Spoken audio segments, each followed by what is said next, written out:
అందరూ చెప్పండి. నమో విష్ణుపాదాయ కృష్ణ ప్రేష్టాయ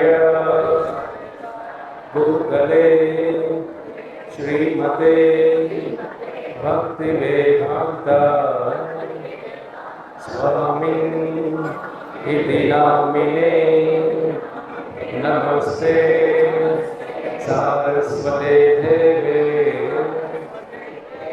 గౌరవాణి ప్రచారిణే నిర్విశేష శూన్యభావి పాశ్చాత్య దేశతారిణే జయ శ్రీ కృష్ణ చైతన్య ప్రభు నిత్యానంద శ్రీ అద్వైత గదాధర శ్రీవాసాది గౌరభక్తవృంద హరే కృష్ణ కృష్ణ కృష్ణ హరే హరే హరే రామ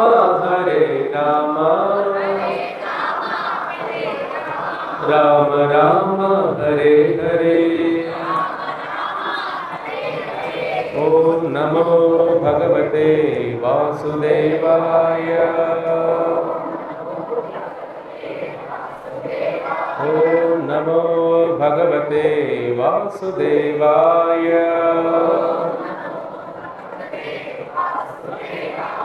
ఓం నమో భగవతే వాసుదేవాయ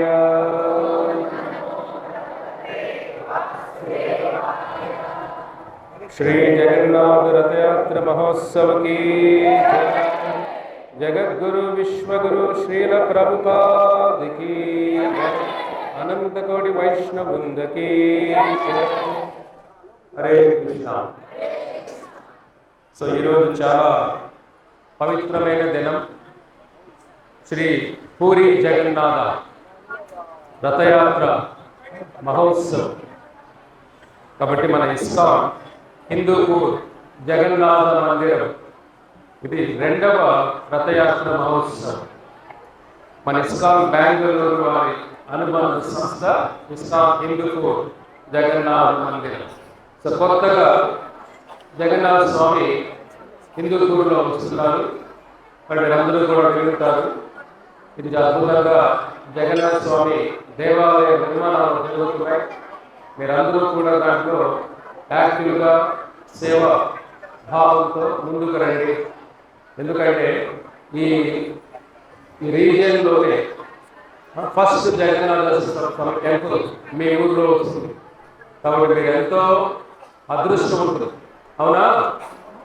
ఫస్ట్ జగన్నాథ స్వామి టెంపుల్. చాలా మందికి పూరి వెళ్ళి జగన్నాథ స్వామి దర్శనం చేసుకుంటే కానీ అంత అదృష్టం దొరకదు. ఇప్పుడు పూరి జగన్నాథ రథయాత్రలో లక్షల మంది వెళ్ళి ఉంటారు. 20 లక్షల మంది వెళ్ళారు రథయాత్రలో. అటు వెళ్ళలేని వారు కూడా ఈ రథయాత్రలో ఎవరైతే పాల్గొన్నారో, జగన్నాథ స్వామిని రథం పైన చూశారో, ఆ రథాన్ని లాగారో, స్వామి దర్శనం చేసుకున్నారు, రథ దర్శనం చేసుకున్నారు. అంతా కూడా ఒకటే పుణ్యం. మీరు పూరికి వెళ్ళలేకపోయినా ఆ పురుషోత్తమ దేవ పూరి జగన్నాథ స్వామి మీ ఊరికి వచ్చారు. కానీ మీ అందరికి కూడా అదే పుణ్యం. కాబట్టి మీరు పూరికి వెళ్ళలేదని బాధపడాల్సిన అవసరం ఏమీ లేదు. ఇక్కడ కూడా అదే జగన్నాథ స్వామి కరుణా సింధు అంటాం, ఔదార్య భావం అంటాం కృష్ణుడిని. కాబట్టి ఈ జగన్నాథ క్షేత్రం కలియుగ క్షేత్రం. ఎలాగైతే మనకు బద్రీనాథ్, ద్వారకా, రామేశ్వరం, పూరి ధామాన్ని కలియుగ ధామం అంటాం.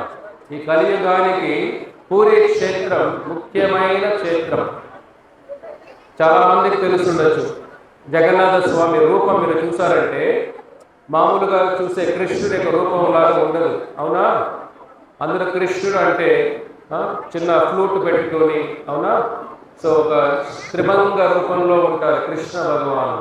కానీ ఇక్కడ మనం చూసామంటే జగన్నాథ స్వామి కృష్ణుడే, ఆయన రూపమంతా కూడా కొద్దిగా మనకి ఎలా అనిపిస్తుంది, కొద్దిగా విచిత్రంగా అనిపిస్తుంది.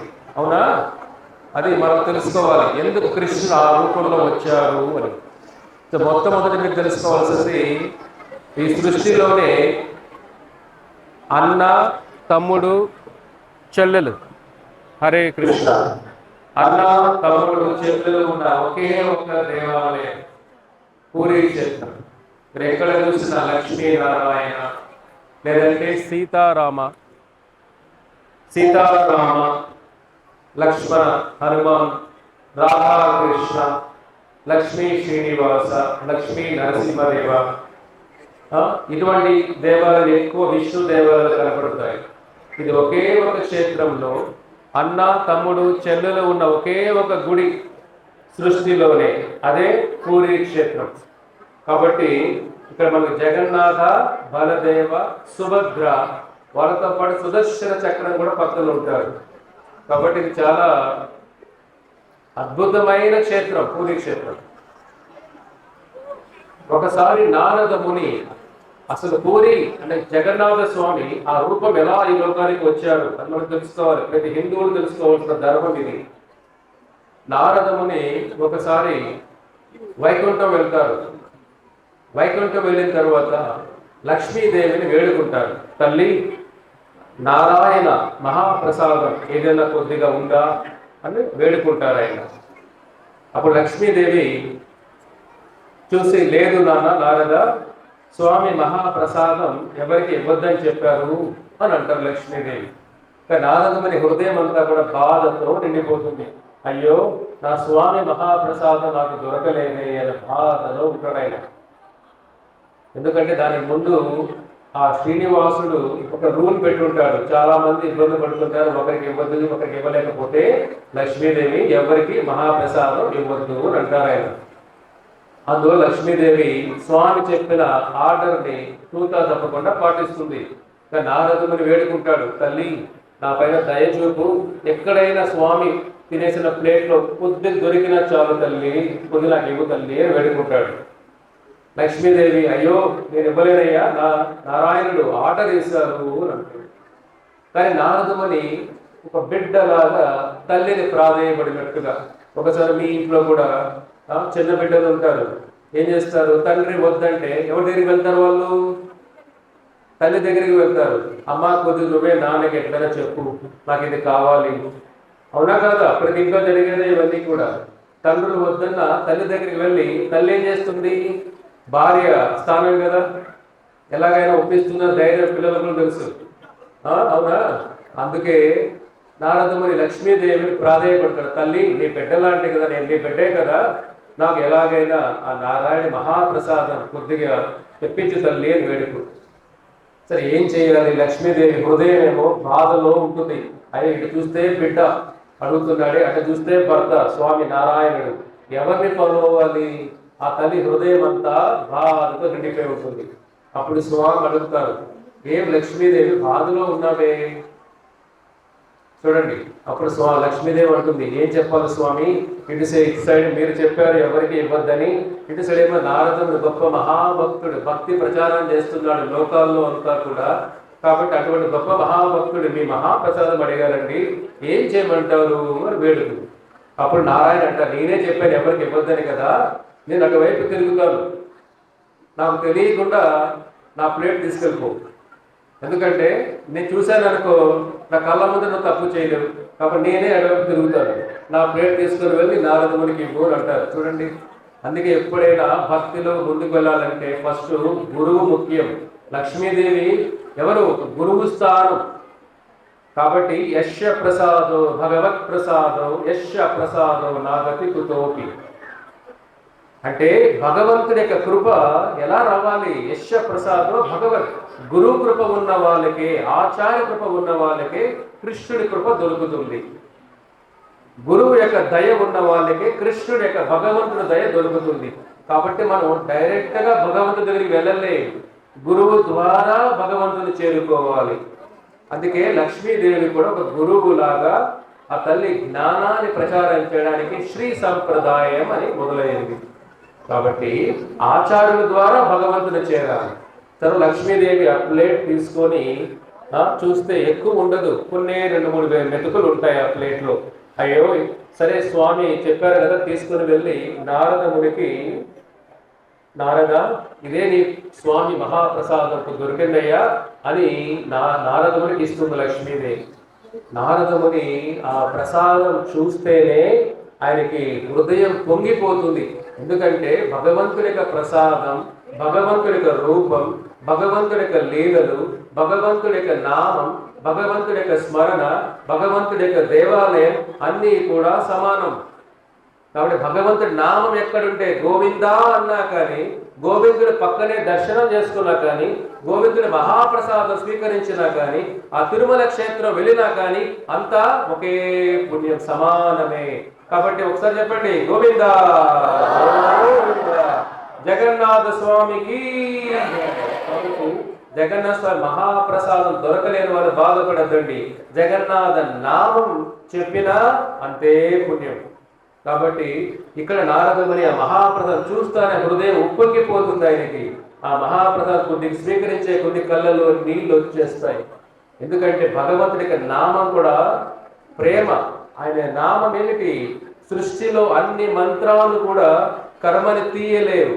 ఆ శ్రీహరి నామమే కలియుగంలో, ప్రతి యుగంలో జీవుడిని కర్మను తీసే ఒకే ఒక మూల బీజ మంత్రం శ్రీహరి నామం. కాబట్టి కలియుగానికి మనకు మోక్ష మార్గం, కర్మ తీసివేసే, సర్వ పాపాలను తీసివేసే ఆయుధం ఆ శ్రీహరి నామం. అందుకే అన్నమాచార్యులు అంటారు, హరినామములే అన్ని మంత్రములు, అన్ని మంత్రాలు ఆ శ్రీహరి నామంలోనే ఉన్నాయి. కాబట్టి నారదుని మహాప్రసాదం కొద్దిగా తీసుకుంటేనే హృదయం ఉప్పొంగిపోయి ఏడుసి కళ్ళు వచ్చేస్తాయని ఆనందం తట్టుకోలేక డాన్స్ వేస్తూ ఉంటారు, కీర్తనలు పాడుతూ ఉంటారు. చూడండి, మీరందరూ కూడా వచ్చేటప్పుడు జగన్నాథ స్వామి రథంపై వస్తుంటే ఆ స్వామి అందరూ కీర్తనలు, నృత్య ప్రదర్శన, డాన్స్ అంతా స్వామి కూడా ఆస్వాదిస్తున్నారు. భక్తితో స్వామి హృదయాన్ని తాకచ్చు. మనం స్వామిని ధనంతో తాకలేం, జ్ఞానంతో తాకలేం, అందంతో తాకలేం, చదువుతో తాకలేం, ఆస్తులతో తాకలేం. పవర్ మన దగ్గర పవర్ ఉంటే తాకలేం, మంచి మంచి పదవుల్లో ఉంటే తాకలేం. మనం పేదవాళ్ళైనా, చదువు రాని వాళ్ళైనా ఒక నిస్వార్థమైన భక్తి హృదయం ఉంటే ఆ కృష్ణుడి యొక్క హృదయాన్ని మనం తాకచ్చు. కాబట్టి భగవంతుడి భక్తికి ఎటువంటి గుణాలు అంటే ఎటువంటి క్వాలిఫికేషన్, అర్హతలు అవసరం లేదు. ఒక నిస్వార్థమైన హృదయం కావాలి భగవంతుని చేరుకోవాలంటే. కాబట్టి నారదముని ఆ ప్రేమతో నాట్యం చేస్తూ ఉంటారు, అలాగా వెళ్తుంటారు. అలాగ వెళ్తే బ్రహ్మలోకానికి వెళ్తారు. బ్రహ్మదేవుడు అడుగుతారు, ఏమయ్యా నారద, చాలా ఆనందంగా ఉన్నావే, మామూలుగా లేవు, ఇవాళ కొత్తగా ఉన్నావే నువ్వు అని అడుగుతారు. అప్పుడు నారదముని అంటారు, ఈ విధంగా నాకు మహాప్రసాదం దొరికింది బ్రహ్మగారు అని అడుగుతారు. అయ్యో నా షేర్ ఎక్కడయ్యా అని అడుగుతారు. అర్థమవుతుందా? అంతేకాదు, ఎవరైనా మీరు తిరుమలకి వెళ్ళి వచ్చారు అనుకోండి, లడ్డు నాకు కూడా ఎక్కడయ్యా అడుగుతారు కదా. అంటే బ్రహ్మదేవుడు ఏమంటున్నారు, నా షేర్ ఎక్కడ? గురువు గారు బ్రహ్మదేవుడు నారదుడికి అయ్యో అని ఒక చిన్న మెతుకు అయ్యో ఉంది అని కొద్దిగిస్తారు. బ్రహ్మదేవుడు ఒక మెతుకు తిని ఆయన పరవశించిపోతారు. అర్థమవుతుంది. ఈశ్వర పరమ కృష్ణ సచ్చిదానంద విగ్రహ అనాదిరాది గోవింద సర్వకారణ కారణం. బ్రహ్మదేవుడు అంటారు, అన్ని సృష్టికి, జగత్తుకి, అన్నిటికీ ఆది అనాది రాది గోవింద. అందరికీ ఆది అనాది ఎవరు? గోవింద. ఆది అంటే అందరికీ మూలమైనే, ఆయనకి మూలం లేదు, ఆయనే భగవంతుడు అంటే. కాబట్టి ఈశ్వర పరమా కృష్ణ, పరమేశ్వరులకి ఈశ్వరుడు ఎవరు? కృష్ణ భగవానుడు. సచ్చిదానంద విగ్రహ, ఆయన స్వరూపం ఎలా ఉంటుంది? సచ్చిత్ ఆనంద రూపం. మనలాంటి ఎముకలు, బ్లడ్, లోపల ఉన్న మాంసం ఇవన్నీతో కాదు భగవంతుడి శరీరం. ఎప్పుడు ఏమిటి? సచ్చిదాన సనాతన రూపం. అందుకే భగవంతుడు ఎప్పుడు కూడా నవ యవ్వనంగానే ఉంటారు. ముసలివర్తనం ఉండదు, జబ్బులు ఉండవు, చావు ఉండదు భగవంతుడి యొక్క శరీరంలో. సచ్చిదానంద విగ్రహ అనాదిరాది గోవింద సర్వకారణ, అన్నిటికీ కారణమే కృష్ణ భగవానుడు అని బ్రహ్మదేవుడు నాట్యం చేస్తూ ఆనందించిపోతాడు మహాప్రసాదం తాకుతాని. తర్వాత నారదుని అలాగా లోకాలు వెళ్తుంటే కైలాసం వెళ్తారు. కైలాసం వెళ్తుంటే కూడా పరవశించిపోతుంటారు నారదుని అక్కడ. అప్పుడు ఆ సదాశివుడు అడుగుతాడు, ఏమయ్యా నారద, చాలా ఆనందంగా ఉన్నావే, అంతే కదా. మీరు ఎప్పుడైనా కొద్దిగా ఆనందంగా ఉన్నారు అనుకో అడుగుతారు కదా, పసిగట్టేస్తారు కదా మీ ఇంట్లో వాళ్ళు కూడా. చాలా హ్యాపీగా ఉన్నావే, మంచి బిజినెస్ జరిగిందా, ప్రమోషన్ వచ్చిందా, అవునా, మంచి బంగారంగా ఉన్నారా, ధనం వచ్చిందా, ఏదైనా ఉన్నప్పుడు మనం ఆనందంగా ఉంటాం. భక్తిగా వచ్చినప్పుడు ఆనందం ఉండదు మనకు. మన హృదయం అంతా కామ క్రోధ లోభాలతో నిండిపోయి ఉంటుంది. కాబట్టి ఆ భక్తి పారవశ్యం ఎక్కువసేపు ఉండదు. నారదుడు అలా కాదు, ఆ భగవంతుడి యొక్క దివ్య రూపాన్ని బాగా అవగాహన చేసుకున్న మహాపురుషుడు ఆయన. కాబట్టి ఆయన చూస్తుంటేనే పరమశివుడికి ఆశ్చర్యం అవుతుంది, ఎంత ఆనందంగా ఉన్నాడో నారదముని.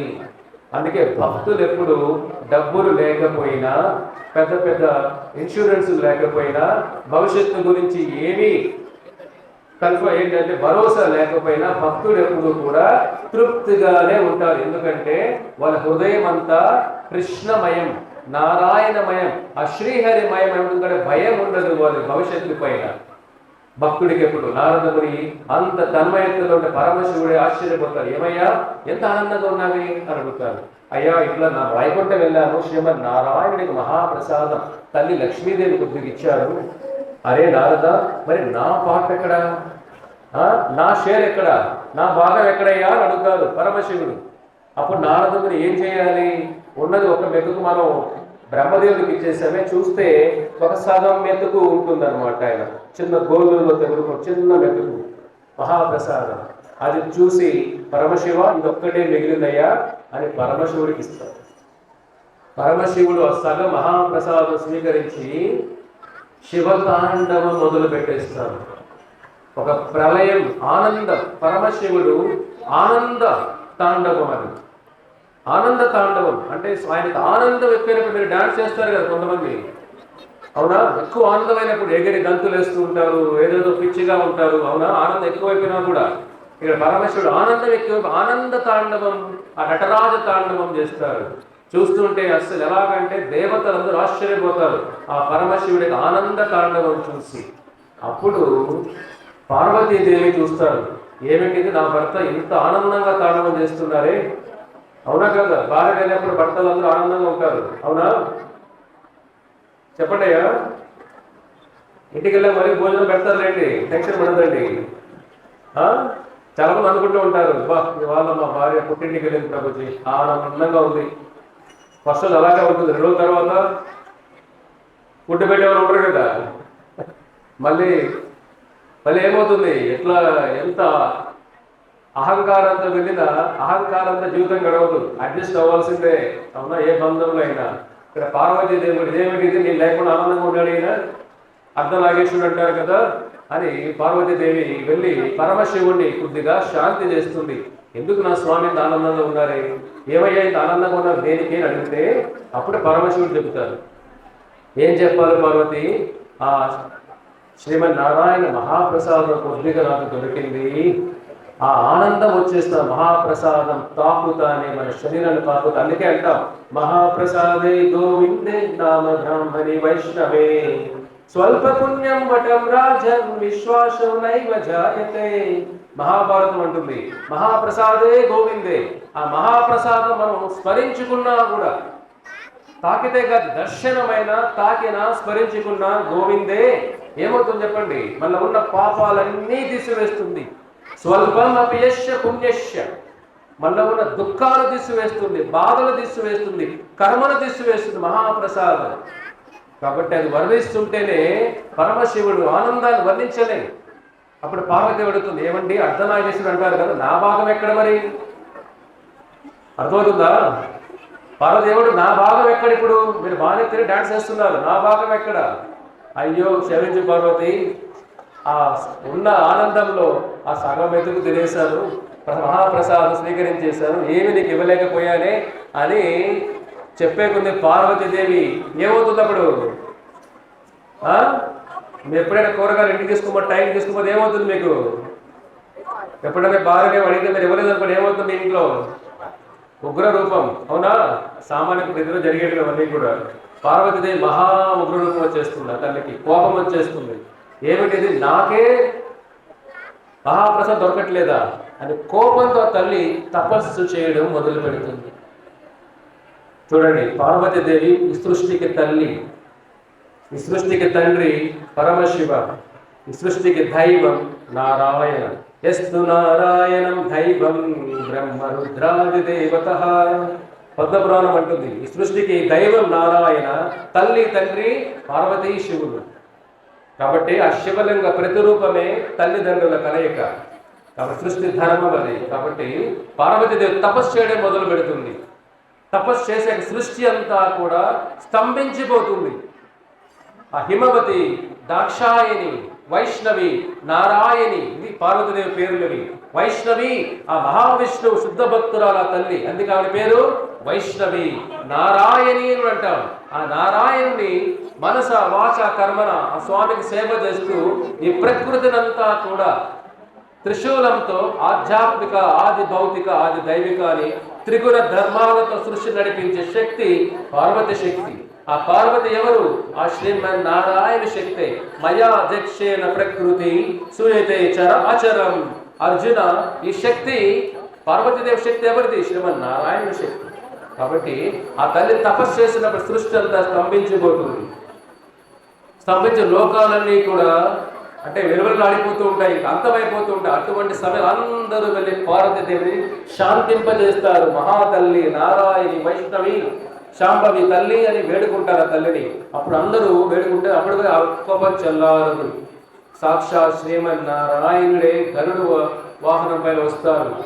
ఓ నారాయణి, వైష్ణవి, ఎందుకు తల్లి ఇంత కోపంగా నువ్వు తపస్సు చేస్తున్నావే అని ఆ శ్రీమన్నారాయణుని స్వయంగా వచ్చి పార్వతీదేవిని శాంతింపజేస్తారు. అప్పుడు ఆ తల్లి ఒక మాట అంటుంది, స్వామి, నీ సేవ చేస్తున్నా నేను. ఈ సృష్టినంతా కూడా నీ ఆది అంటే నీ ఆర్డర్తో సృష్టి నడిపిస్తున్నాను, సేవ చేస్తున్నాను. నాకే నీ మహాప్రసాదం దొరకలేదంటే ఈ భూలోకాల్లో సృష్టిలో ఉన్న జీవరాశులందరూ నా బిడ్డలు. నాకే మహాప్రసాదం దొరకలేదంటే ఈ సమస్త జీవరాశులకి నీ మహాప్రసాదం ఎలా దొరుకుతుంది? అవును కదా. ఇప్పుడు తల్లి ఎప్పుడు కూడా తన ఆకలి ఫస్ట్ తీర్చుకోదు. బిడ్డ ఆకలి తీర్చిన తర్వాతే తల్లి భోజనం చేస్తుంది. అవునా? జంతువుల్లో కూడా చూస్తుంటాం మనం. ఒక పులిలో కానీ, సింహాల్లో, ఏనుగుల్లో కానీ, పక్షుల్లో కూడా చంటి ఆ బిడ్డకి ఏదో ఆహారం వచ్చి ఏదో ఆహారం సమకూరుస్తూ ఉంటాయి ప్రతి జీవరాశి కూడా. ఇక్కడ పార్వతీదేవి సృష్టికే తల్లి. నాకే నీ మహాప్రసాద కష్టంగా ఉంటే ఈ భూలోకంలో ఉన్న జీవరాశి, సృష్టిలో జీవరాశులకు ఎంత కష్టమో. కాబట్టి నీ మహాప్రసాదం ఒక విలువైన వస్తువులాగా ఉండిపోకూడదు స్వామి.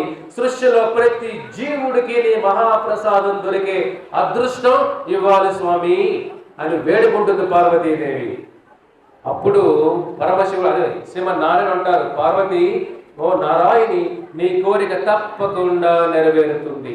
నేనే స్వయంగా పూరి అనే క్షేత్రంలో నేనే స్వయంగా వెలుస్తాను శ్రీ జగన్నాథ స్వామి లాగా. ఆ జగన్నాథ స్వామి రూపంలో వచ్చినప్పుడు నా మహాప్రసాదం సమస్త జీవరాశులకి ఆ మహాప్రసాదం ఒక్క మెతుకు తాకిన, జగన్నాథ మహాప్రసాదం ఒక్క మెతుకు తాకిన సమస్త పాపాలన్నీ వెళ్ళిపోతాయి పార్వతి. అంతేకాదు నా క్షేత్రంలో, నా పూరి క్షేత్రంలో నువ్వు కూడా నాతో పాటే వెలుస్తావు. నీ పేరు విమలాదేవి. ఏం పేరు?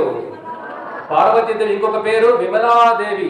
అప్పుడు పరమశివుడు వస్తాడు, భువనేశ్వరి, భువనేశ్వర. అందుకే భువనేశ్వర్ అని ఉంటుంది అక్కడ.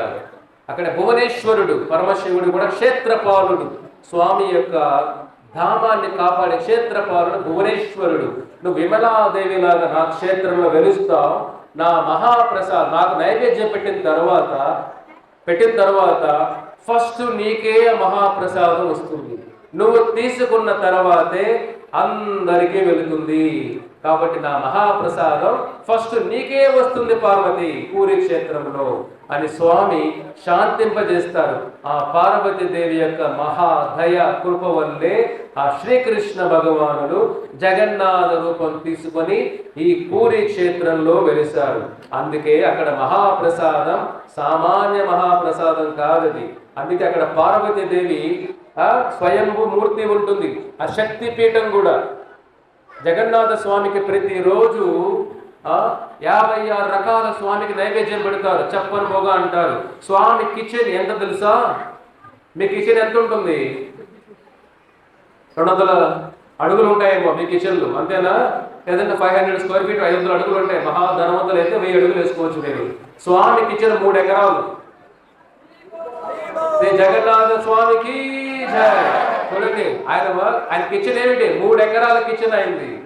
స్వామికి మీరు ఎన్ని పెట్టినా, గోవర్ధన రూపంలో ఎన్ని పెట్టినా స్వామి స్వీకరిస్తూ ఉంటారు. స్వామికి నైవేద్యం అయిపోయిన తర్వాత మొట్టమొదట పార్వతీదేవికే వెళ్తుంది అది మహాప్రసాదం. ఆవిడ తీసుకున్న తర్వాతే భక్తులందరికీ వెళ్తుంది. కాబట్టి జగన్నాథ రూపం, ఈ అవతారం క్షేత్రం వెనకాల ఆ మహాభక్తురాలు పార్వతీదేవి విమలాదేవి ఉన్నది. కాబట్టి మీరు పూరికి వెళ్ళినప్పుడు ఆ విమలాదేవిని మనసారా వేడుకోవాలి. తల్లి, నీ దయ వల్లే కృష్ణ భగవానుడు ఈ లోకానికి వచ్చారు జగన్నాథ స్వామి లాగా. తల్లి, నా పైన కరుణ చూపు, నాకు భక్తి నివ్వు తల్లి, నాకు వైకుంఠం ఇవ్వు తల్లి అని విమలాదేవిని వేడుకోవాలి మనం. కాబట్టి ఆ జగన్నాథ రూపం ఆనంద రూపం. అంటే కృష్ణుడు మామూలుగా ఉన్నప్పుడు ఆయన అందాన్ని వర్ణించలేదు, ఆయన ఆనంద రూపం. ఇప్పుడు ఆ రూపం ఎలా వచ్చింది? క్షేత్రం ఎలా వచ్చింది? విమలాదేవి వల్ల వచ్చింది. అర్థమైన అందరికీ? పూరి క్షేత్రం ఎవరి వల్ల వచ్చింది? పార్వతీదేవి విమలాదేవి వల్ల వచ్చింది. జగన్నాథ మహాప్రసాద్ ఎవరి ద్వారా వచ్చింది? పార్వతీదేవి వల్ల వచ్చింది. ఇప్పుడు జగన్నాథ రూపం ఎలా వచ్చి తెలుసుకోవాలి కదా మనం, కదా? ఎందుకు స్వామి ఇంత పెద్ద కళ్ళు వేసుకొని ఉన్నారు? ఒకసారి స్వామి ద్వారకాలో ఉన్నప్పుడు లక్ష్మీదేవి అంశలందరూ కూడా, రుక్మిణి, సత్యభామ, జాంబవతి అందరూ కూడా 16,108 వాళ్ళు ముందు యుగాలలో గొప్ప మహా ఋషులు. త్రేతాయుగంలో శ్రీరామచంద్రుని కలిసిన దండకారంలో కలిసిన 1000 మంది ఋషులే ద్వాపర యుగంలో, ఆ ఋషులే ద్వాపర యుగంలో కృష్ణ భగవానుని భర్తగా పొందే అదృష్టం వాళ్ళకు దొరికింది. మహాభక్తులు, మహా ఋషులు వాళ్ళ త్రేతాయుగంలో ఏదో సామాన్య స్త్రీలు కాదు. ద్వారకా నగరంలో ఉన్న మహారాణులందరూ కూడా ఆ 16,000 మంది రామచంద్రుని కలిసినప్పుడు, రామ మమ్మల్ని పెళ్లి చేసుకోవయ్యా అని అడుగుతారు. లేదు, ఈ యుగంలో ఈ లీలలో చేయలేను, ద్వాపర యుగంలో మళ్ళీ అవతరిస్తాను, అప్పుడు మీ కోరిక తెలుస్తాను. అది భగవంతుడి భక్తుడికి మధ్య ఉన్న మాధుర్య భావం. అంటే భగవంతుడితో మనం దాస్యభావం ఉండొచ్చు, శాంత భావం, ఐశ్వర్య భావం, వాత్సల్య భావం, మాధుర్య భావం. భగవంతుని భర్తగా కూడా పొందొచ్చు భక్తిలో. దాసులాగే మిగిలిపోవాల్సిన అవసరం లేదు. ఆ మాధుర్య భావంతో భక్తులే, ఆ ఋషులే ద్వాపరయుగంలో 16,000 మంది భార్యలాగా ఒక నరకాసురుడు వాళ్ళు కిడ్నాప్ చేసినప్పుడు కృష్ణ భగవాను నరకాసురుడు చంపి వాళ్ళందరికీ ఆ శాప విముక్తి చేసి వాళ్ళందరికీ కొత్త జీవితాన్ని ఇస్తారు. వాళ్ళే ఆ 16,000 మంది రాజులు. వాళ్ళు అందరూ కూడా కృష్ణుణ్ణి లీలలు, వృందావన లీలలు చాలా ఆనందంగా ఉంటాయి. వృందావన లీలలు, అయ్యో కృష్ణుని బృందావనం మనం చూడలేకపోయామే, కృష్ణుడు బృందావనాన్ని మనం చూస్తే ఎంత బాగుండో అని ఎవరు అడుగుతారు? వాళ్ళు బలరాముడు వాళ్ళ తల్లి, ఆవిడ పేరేమిటి?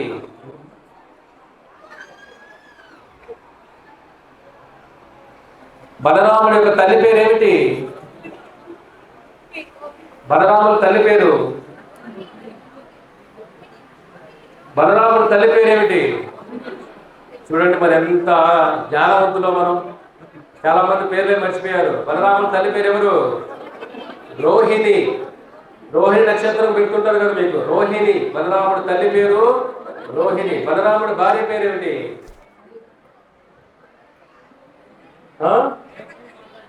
రేవతి. బలరాముడి భార్య పేరు ఎవరు? రోహిణి దేవుని అడుగుతారు. రుక్మిణి, సత్యభామ అంతా కూడా కృష్ణ భగవానుడు బలరాములు వృందావనం ఎలా ఉండేవారు అని వేడుకుంటారు. అప్పుడు రోహిణీ దేవి చెప్తుంది, మీరందరికీ చెప్తాను, కానీ మొత్తం మీరు డోర్లన్నీ వేయండి.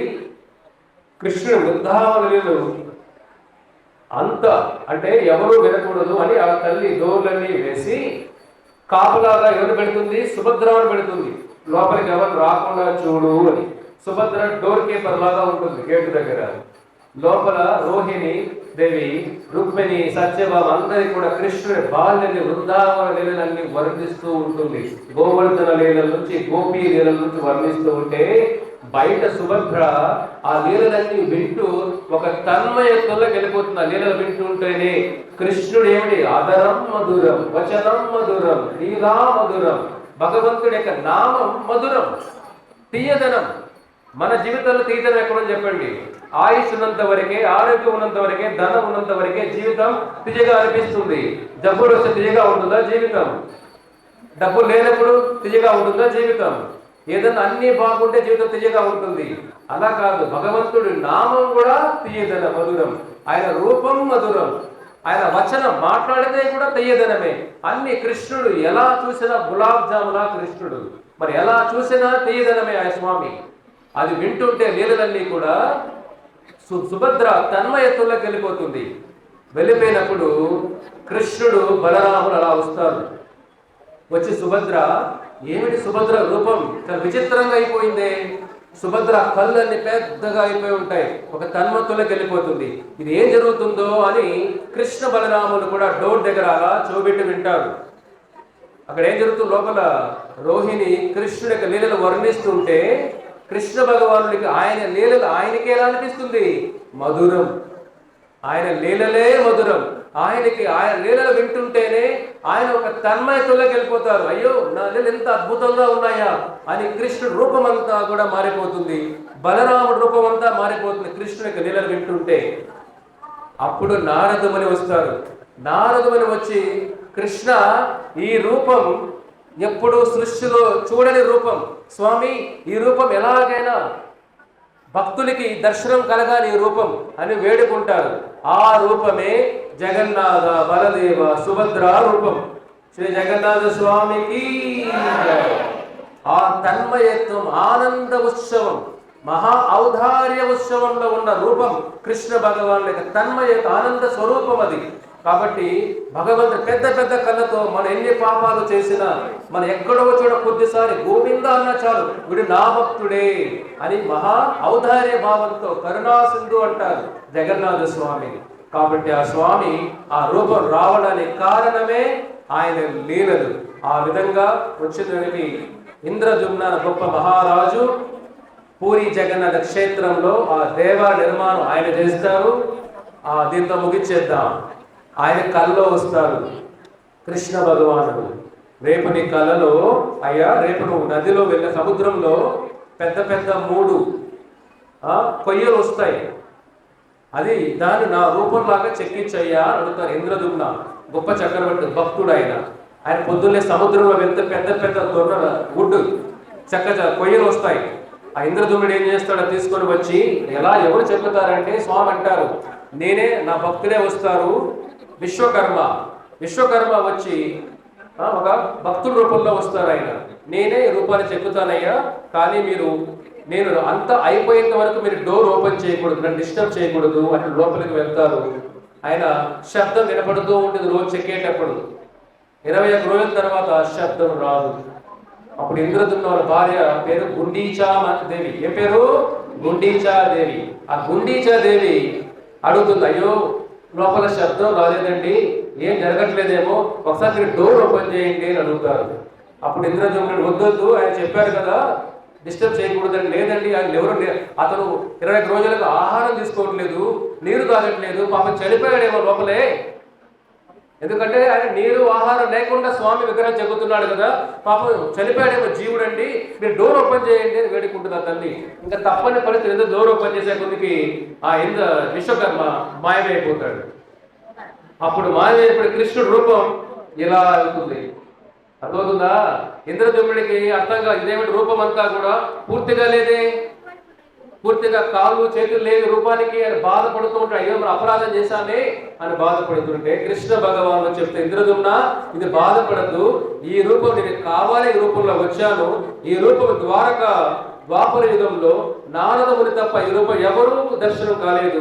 కాబట్టి కలియుగంలో ఈ రూపం ప్రతి ఒక్కరికి దర్శనం జరగాలని నీ ద్వారా ఈ రూపం తీసుకున్నానయ్యా, నువ్వే నాకు గొప్ప మందిరం కట్టచ్చయ్యా అని ఆ రూపం అలాగా నిలిచిపోతుంది. అదే జగన్నాథ కృష్ణ ఆనంద రూపం. కాబట్టి మన ఆ రూపం మనం దర్శనం చేసుకున్నా చాలు. కాబట్టి మీరు ఏదో రూపం అనుకోవద్దండి. అది ఇప్పుడు స్వామి ఆనందంగా ఉన్నారు. ఇప్పుడు మీ ఇంట్లో ఆనందంగా ఉన్నప్పుడు అప్పుడైతే అడగచ్చు కదా, అవునా కదా? ఇక్కడ మీ ఇంట్లో అమ్మ నాన్న ఆనందంగా ఉన్నారు, ఇక్కడ పెట్టి అడుగుతారు, ఇవాళ మా వాళ్ళు హ్యాపీగా ఉన్నారు, లేదా ఇవాళ అడిగితే ఇచ్చేస్తారేమో అనిపిస్తుంది కదా ఆనందంగా ఉన్నప్పుడు. కానీ భగవంతుడు ఆనందంగా ఏమడగదు స్వామిని? డబ్బులు అడగద్దండి, ఉద్యోగాలు అడగద్దండి, పిల్లలు అడగద్దండి, సంసారం ఇవన్నీ అడగద్దు. ఏమడగాలి? కృష్ణ నాకు నువ్వే కావాలి, కృష్ణ నాకు వైకుంఠం కావాలి, కృష్ణ నీ పైన ప్రేమ వచ్చే ఆ జ్ఞానం నీవు కృష్ణ, ఈ గీతా జ్ఞానం అర్థం చేసే శక్తి నీవు కృష్ణ, నాకు నువ్వే కావాలి కృష్ణ అని వేడుకోవాలి జగన్నాథ స్వామిని. అర్థమవుతుందా? స్వామిని ఆయన కోరుకుని ఆయన అర్పించేస్తాడు. ఆయనే మీకు చెప్పండి, మీకు కృష్ణుడు కావాలా, కృష్ణుడి యొక్క శక్తి కావాలా? దుర్యోధనుడు ఏం కోరుకున్నాడు? కృష్ణుడి యొక్క శక్తి కోరుకున్నాడు, కృష్ణుడు సైన్యం కోరుకున్నాడు. అర్జునుడు ఏం కోరుకున్నాడు? కృష్ణుడే కోరుకున్నాడు. కృష్ణ నాకు నువ్వు కావాలి కృష్ణ, నీ సైన్యం వద్దు కృష్ణ. దుర్యోధనుడు ఏం కోరుకున్నాడు? కృష్ణ యుద్ధం చేయలేకపోతే నాకెందుకయ్యా, నువ్వు నీ సైన్యం ఇవ్వయ్యా, వాళ్ళు నాతో యుద్ధం చేస్తారు, కాబట్టి నువ్వు యుద్ధం చేయలేవు, నాకు వద్దయ్యా, పక్కన కూర్చో, నీ సైన్యం ఇవ్వయ్యా. అది దుర్యోధన భావం. మన భగవంతుని ఏం కోరుకోవాలి? ఆయన శక్తి కోరుకోకూడదు, ఆయన్నే కోరుకోవాలి. అప్పుడు మన జీవితం ఒక మానవ సార్థకత. కలియుగంలో నిన్న ముగించేద్దాం. ఆ పూరి జగన్నాథ స్వామిని ఏం కోరుకోవాలి? స్వామి ప్రతిరోజు నీ నామం జపం చేసే శక్తి, ఆ రుచిబు స్వామి. నాలుగు ఎన్నో మాట్లాడుతూ ఉంటాం, ఎన్నో చేస్తూ ఉంటాం.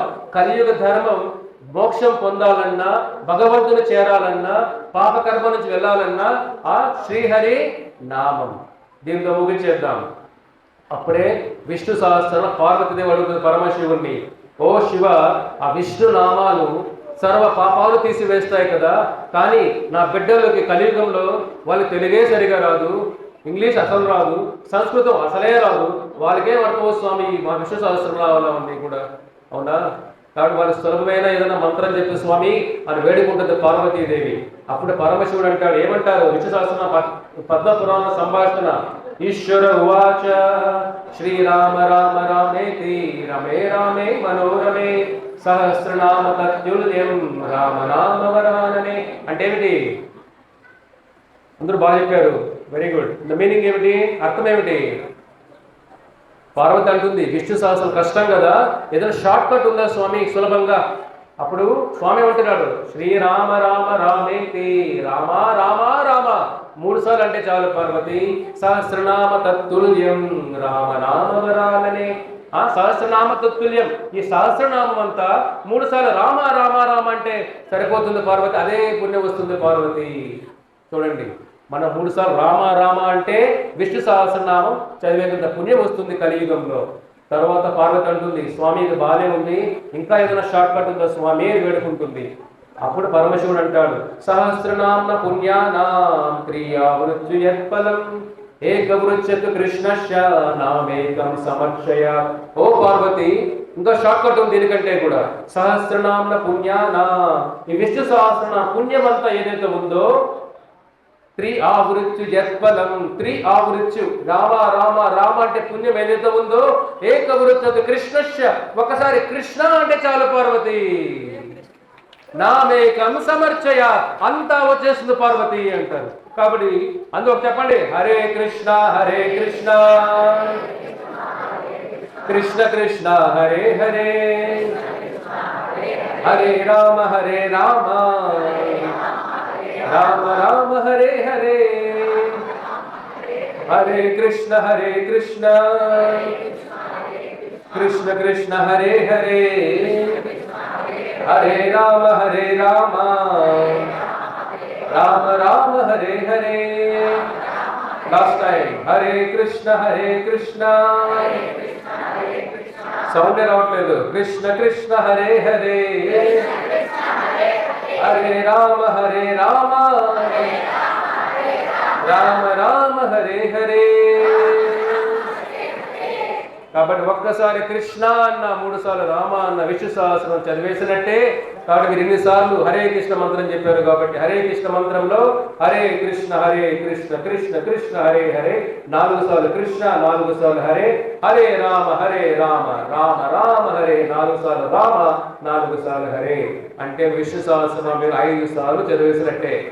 చూడండి, కలియుగంలో ఆయుష్ తక్కువ, జ్ఞానం తక్కువ, ఆలోచన శక్తి తక్కువ, బుద్ధి తక్కువ, జ్ఞాపక శక్తి తక్కువ, హైట్ తక్కువ, ఆహారం ఎక్కువ. అవునా? అందుకే ఒబిసిటీ ప్రాబ్లం అందరికీ బయట. అవునా కదా? కాబట్టి భక్తి కూడా ఎక్కువలా కనపడుతూ ఉంటుంది. భక్తి కనపడుతుంది, కానీ లోపల కామదాస, లోభదాస, మదదాస, మాత్సర్య దాస. మన హరిదాసులు అవ్వాలి. కామదాసులు అయిపోయాం, కోరికల దాసులు అయిపోయాం మనం. కానీ భక్తి కోరికలతో లేకుండా ఉండాలి. కామ భక్తి ఉండకూడదు, అకామ భక్తి ఉండాలి. అకామ భక్తి అంటే ఏమిటి? కోరికలు లేని భక్తి. అకామ భక్తి, సర్వకామ భక్తి, మోక్షకామ భక్తి అంటారు. అర్థమవుతుందా? అకామ అంటే కోరికలు లేకుండా. ఏ కోరికలు లేకుండా అంటే స్వార్థమైన కోరికలు లేకుండా, వైకుంఠపరమైన కోరికలు, భక్తిపరమైన కోరికలు, భగవంతుని చేరాలి అనే కోరికలు ఉండాలి. వైకుంఠం ఎప్పుడు చేరుకుందామని కోరికలు ఉండాలి. భగవద్గీత అర్థం చేసుకునే కోరికలు ఉండాలి. అది అకామ భక్తి. మన కలియుగంలో ఎక్కువ కనపడే కామ భక్తి, కోరికలతో నిండిన భక్తి. ఏ దేవాలయంలో ఏ కోరుకున్నా ఏమీ జరగవు అంటే రేపు ఎవరు ఉండరు, దేవుడు తప్ప గుళ్ళో. అవునా? ఏ దేవాలయంలో మొక్కుంటే చాలు అన్ని జరిగిపోతాయంటే ఆ దేవాలయం వెలువెల వెలువెల అయిపోయి ఎట్లుంటుందంతా కూడా కొట్టుకొని లోపలికి వెళ్ళిపోవాలని చూస్తాం. అవునా? కాబట్టి కామ భక్తి ఎక్కువ, కోరికలు లేకుండా ఉండే. భగవంతుడు సర్వాంతర్యామి, ఆయనకు అన్నీ తెలుసు.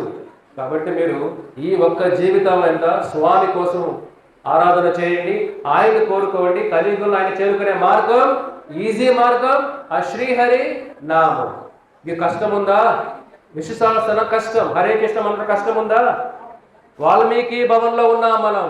ఆ వాల్మీకి భవన్ అంటే ఏమిటి? ఆ వాల్మీకుడు ఎలా అయ్యాడు? వాల్మీకుడు ఒక వేటగాడు, రామ అనలేని వేటగాడు, తప్పులు చేస్తూ పాపాలు చేస్తున్న వేటగాడు నారదముని యొక్క సాంగత్యంతో ఇంటికి వెళ్ళి అడుగుతా, నారదముని వెళ్ళి నీ భార్యను అడుగు, ఇన్ని పాపాలు చేస్తున్నావు, నీ భార్య బిడ్డ నీ పాపంలో భాగం పంచుకుంటారా అడిగేసిరా అంటాడు. ఎందుకు పంచుకోరండి? వాళ్ళ కోసమే కష్టపడుతారు పొద్దు నుంచి రాత్రి వరకు. ఎందుకు పంచుకోరు? ఇంటికి వెళ్ళి అడుగే తెలుస్తుంది నీకు అని అంటాడు నారదముని. వేటగాడు ఇంటికి వెళ్తానే ఏమన్నా భార్య పిల్లలు పిలుస్తాడు. పొద్దు నుంచి ఒకరు మోసం చేస్తున్నా, జంతువులు చంపుతున్నా, చాలా తప్పులు చేస్తున్నా మీ అందరి కోసం కూడా. కాబట్టి మీరు నా పాపంలో బాగా పంచుకుంటారా? ఏమిటండి అలా అంటారు? మమ్మల్ని పోషించడం మీ బాధ్యత, మీ పాపాలను మీరు ఎలా బాగా పంచుకుంటారంటే మీ పాపాలు మీరే అనుభవించాలండి అని అంటారు భార్య. అంతే కదా, కుటుంబానికి పోషించే బాధ్యత కదా, మీ పాపాలను మాకు బాగా తీసుకోలేమంటారు. అప్పుడు అతను బాధపడి వెంటనే నారదుని దగ్గర వెళ్తాడు జ్ఞానోదమై. అప్పుడు నారదుని బోధపడిందా? బోధపడింది స్వామి, ఇప్పుడు ఏం చేయాలి? ఇన్ని పాపాలు చేశానే, నాకు మార్గం ఏమిటి? రామనామం జపం చేయవయ్యా. రామ అనువయ్య అంటే నాలుక తిరగదు, రామ అనలేడు. సరే నారదు ఆలోచించి సరే మరా అను అంటాడు. మరా అంటే ఏమిటి? చంపడం. ఓ మరా రోజు చేసి అదే పని, నేను పొద్దున్న రాత్రి చంపడమే. కాబట్టి మర అనేస్తా. మరా మరా మరా మరా మరా మరా మరా ఏమైంది? రామ రామ రామ రామ. అలాగా 60,000 సంవత్సరాలు రామ రామ రామ నామం జపం చేస్తుంటే అతని శరీరం అంతా కూడా ఒక పుట్టలాగా అయిపోతుంది, మహాపర్వతమైన పుట్టలాగా అయిపోతుంది ఆ రామనామం జపం చేస్తుంటే. 60,000 సంవత్సరాల తర్వాత శ్రీరామచంద్రుడే దర్శనమిస్తాడు. ఆ పుట్టలోను చీల్చుకొని ఆ మహాభక్తుడు వేటగాడు మహాభక్తుడై బయటకు వస్తాడు. ఆ పుట్టలు ఏమంటే సంస్కృతంలో వాల్మీకం అంటాం. ఏమంటాం? వాల్మీక చెదల పుట్ట. ఆ వాల్మీక పుట్ట బయట వచ్చాడు కాబట్టి ఆయన పేరు వాల్మీకి. శ్రీరామచంద్ర దర్శనం దొరికింది. రామాయణాయన శ్రీరామచంద్ర అవతారం రాకముందే రామాయణం రాసేస్తారు వాల్మీకి. ఎలా రాస్తారు? రామనామ శక్తితో. చూడండి, కాబట్టి ఇటువంటి వాల్మీకి భవన్లో మనం ఉన్నాం. ఆ వాల్మీకిని మనం స్మరించుకోవాలి. మనకంతా కూడా ఇంద్రియ ప్రీతి, కుటుంబ ప్రీతి, ధన ప్రీతి, కుల ప్రీతి, బంధు ప్రీతి, దీంతో ఆగిపోయాం. అప్పటి బయటపడాలంటే మార్గం ఏమిటి? రామనామం, కృష్ణనామం. మనం కూడా వాల్మీకిలా గొప్ప మహాభక్తులు అవ్వచ్చు, ప్రహ్లాదుల గొప్ప మహాభక్తులు అవ్వచ్చు, పాండవుల గొప్ప భక్తులు అవ్వచ్చు భగవంతుడికి నామం జపం చేస్తే. కాబట్టి మీరందరూ కూడా మా విన్నపం ఏమిటి? ప్రతిరోజు అట్లీస్ట్ ఒక 11 సార్లు హరే కృష్ణ మంత్రం జపం చేస్తారా? ఇంత విన్నారు మీరు. చెట్లు కూడా వింటాయి, ఉపయోగం ఏమిటి? చేయగలుగుతాయి అవి. మీరందరూ విన్నారు, చేయలేదంటే మన చెట్లులాగా అయిపోయినట్టే. కాబట్టి భగవంతుడు చేరుకోవడం ఈజీ మార్గం ఆయన నామం. ప్రతి ఒక్కరు ప్రయత్నం చేయండి, మీ జీవితం సార్థకత చేసుకోండి. మన ఇస్కాన్ హిందూపూర్ వస్తుంది కొత్త దేవాలయం. ఇంకా ఎవరైనా ఆ దేవాలయంలో ఇంకా సేవ చేయని వారు ఎవరైనా ఉంటే వానర సేనలాగా ముందుకు రండి. ఆ జగన్నాథ స్వామి దేవాలయం నిర్మిస్తున్నా మీ ఊరు కూడా ఏమవుతుంది? పూరీ క్షేత్రంలాగా అవుతుంది మీ ఊరు కూడా. అవునా? హరే కృష్ణ. జగన్నాథ స్వామికి జై. ఇంద్రదేవుడు దేవాలయం కట్టాడు. మనకు అట్లేకపోయిన బాధ ఉంటుంది కదా, కానీ జగన్నాథ మనకు అవకాశం ఇచ్చారు. మీ ఊర్లో కూడా మీరు అందరూ కూడా ఇంద్రజమున రాజు లాగా, అయ్యో నా జగన్నాథ స్వామికి దేవాలయం కట్టాలి, మనం ఏదో ఒక సేవ చేయాలి, ఆ తపన తాపత్రయ భగవంతుడి కోసం కొద్దిగా తీసుకుంటే మన జీవితం ధన్యం అవుతుంది. కాబట్టి తరతరాలకి మీ ఊర్లో ఉన్న తరతరాలుగా మీరు ఇచ్చే బహుమతి ఏమిటి? జగన్నాథ స్వామి దేవాలయం. అక్కడికి వచ్చిన ప్రతి ఒక్కడు జగన్నాథ స్వామి భక్తితో జ్ఞానంతో ఇంటికి వెళ్తాడు. కాబట్టి అది జ్ఞాన కేంద్రం. భగవద్గీత జ్ఞాన కేంద్రం, భాగవత జ్ఞాన కేంద్రం. కాబట్టి మన భగవద్గీత నేర్చుకోవాలన్నా అక్కడికి వచ్చి నేర్చుకోవచ్చు. కాబట్టి మీ ప్రతి హిందువుకి భగవద్గీత సనాతన ధర్మ ప్రచార కేంద్రం ఈ జగన్నాథ దేవాలయం. వచ్చే జగన్నాథ దేవాలయం మీరందరూ కూడా ఒక వానరులాగా సేవ చేస్తారా జగన్నాథ స్వామికి? ఏమిటి నామైతే ఫ్రీ స్వామి చెప్పేయచ్చు, సేవ అంటే కూడా కొద్దిగా ఆలోచన చేయాలనుకుంటారేమో. అవునా? ఏం ఆలోచన చేయొద్దండి. సుధాముడు కృష్ణుడికి ఏమిచ్చాడు? కుచేలుడు ఏమిచ్చాడు కృష్ణుడి? కుచేలుడు అటుకులు ఇచ్చి కృష్ణుడినే పొందేశాడు ఆయన. అలా అని చెప్పి రోజు అటుకులు ఇవ్వద్దండి కృష్ణుడికి వచ్చి. దేవాలయానికి అటుకులు కదా కావాల్సింది, ఇప్పుడు ఇటుకలు. కృష్ణుడికి ఏం కావాలి? అటుకులు ఇప్పుడు వద్దు, ఇటుకలు ఇవ్వండి. దేవ నిర్మాణం ఏం కావాలి? ఇటుకలు కావాలి. ఇటుకలు ఎలా వస్తాయి? ధనం ఉంటే ఇటుకలు వస్తాయి. అర్థమవుతుందా? కాబట్టి మేమందరం కుచేల భక్తి ఉంది ప్రభు, రేపు వచ్చి అటుకలు మూటలు మూటలు ఇచ్చేద్దండి మాకు. ఇటుకలు ఇవ్వండి స్వామికి. ఇటుకలు కావాలి. ఇటుకలకు ఏం కావాలి? ధనం కావాలి. కాబట్టి ధనం ఈరోజు రేపు వెళ్ళిపోతుంది. లక్ష్మీదేవి నారాయణ శివ కోసం. ఆ లక్ష్మీదేవి ఎవరు? పాండురంగ కోసం. ఆ లక్ష్మీదేవి జగన్నాథుడి కోసం. కాబట్టి మీకున్న లక్ష్మిని మీకోసమే ఉపయోగించి అరిగిపోయి ఉంటారు, పాపం కరిగిపోయి ఉంటారు, అలసిపోయి ఉంటారు కూడా. కానీ ఇప్పుడు కొద్దిగా నిద్ర లేచి ఆ కృష్ణుడి కోసం, ఆ స్వామి కోసం కొద్దిగా మీ ధనాన్ని ఆయన కోసం త్యాగం చేయండి. దాని ద్వారా మీ తల్లిదండ్రులకు ఉన్న రుణం తెచ్చుకుంటారు, మీ ముందు తరాల వాళ్ళు రుణం తెచ్చుకుంటారు, ఈ ఊరు రుణం తెచ్చుకుంటారు. భవిష్యత్ తరాలకు కూడా మీ సేవ ఉపయోగపడుతుంది. అందరూ సేవ చేస్తారు జగన్నాథ స్వామికి. ఇంకా మన జగన్నాథ స్వామి నిర్మాణం కంప్లీట్ ఇంకా 2 కోట్లు అవసరం అవుతుంది. అర్థమవుతుందా? కాబట్టి మీరు అందరూ కూడా ఎంతో కొంత ప్రయత్నం చేయండి. సో భక్తి అంటే ఊరికే మాటల్లో ఉండకూడదు, మన సేవలో కూడా కనపడాలి. ప్రేమ ఎప్పుడు సేవలో కనపడాలి. కాబట్టి మీ ప్రయత్నం చేయండి. ఎంతో కొంత మీ అనుకున్న స్వామికి నిర్మాణంలో మీరు భాగంగా అండి. అది మీ పిల్లలకి మీరు నేర్పించాల్సిన సనాతన ధర్మం, సంస్కారం. మీరందరూ కూడా ప్రయత్నం అవుతారా దీంట్లో? హరే కృష్ణ. కాబట్టి భక్తులకి మీరు డీటెయిల్స్ ఇవ్వండి. మీరు డొనేషన్ ఎలా ఇవ్వాలన్నా ఇవ్వచ్చు స్వామికి. సో మీ ప్రేమగా స్వామికి ఏదైనా మీరు ప్రేమతో అర్పించవచ్చు. కాబట్టి అందరూ ఇది మీకోసం దేవాలయం కడుతున్నారు. లేదా బెంగళూరులో ఉన్న మాకు ఇదేమన్నా ముంబై, హైదరాబాద్ చెప్పండి, మీ ఊరు చిన్న ఊరు అయినా ఇక్కడ జగన్నాథ స్వామి రావాలని తాపత్రం మీ ఊరు వచ్చాం. ఈ దేవాలయం మీకోసం కడుతున్నాం, మీ తరాల కోసం కడుతున్నాం, మీ పిల్లల కోసం కడుతున్నాం. కాబట్టి మీరందరూ భాగం అయితేనే. రామచంద్రుడు ఒక్కరే యుద్ధం చేయలేదు. రామచంద్రుడు వానర సైన్యాన్ని యుద్ధం చేశారు ఆయన. కాబట్టి మీరందరూ కలిస్తేనే దేవాలయ నిర్మాణం అవుతుంది. మీరందరూ భాగం అవుతారా? ఏమయ్యా మీ భార్య అడగ పర్మిషన్ తీసుకోలేండి, సౌండ్ రావట్లేదు. మాతాజీలు ఏమంటారు? హరే కృష్ణ. జగన్నాథ స్వామిని నిర్మాణంలో అయిపోయినాక మీరేం చేయలేరు. ఆకలిగా ఉన్నప్పుడు అన్నం పెట్టాలి. ఆ స్వామి నిర్మాణం జరుగుతుందా దాదాపు అయిపో వస్తుంది. కాబట్టి ఈ టైంలో ఆయనకి మీ అందరి సేవ కావాలి. అటుకులు కాదు, ఏం కావాలి స్వామికి? ఇటుకలు. ఇటుకలతో సేవ చేయండి, మీ జీవితం మారిపోతుంది. ప్రతి ఇటుక తరతరాలకి మీరు దారి చూపిస్తుంది. ప్రతి ఇటుక ఈ హిందూపూర్లో మోక్షానికి దారి చూపించేస్తుంది ప్రతి ఇటుక. కాబట్టి మీరు అందరూ కూడా ఒక ఇటుక కూడా దానం చేసుకోవాలంటే మీరు జగన్నాథ స్వామికి. హరే కృష్ణ. జగన్నాథ స్వామికి జై.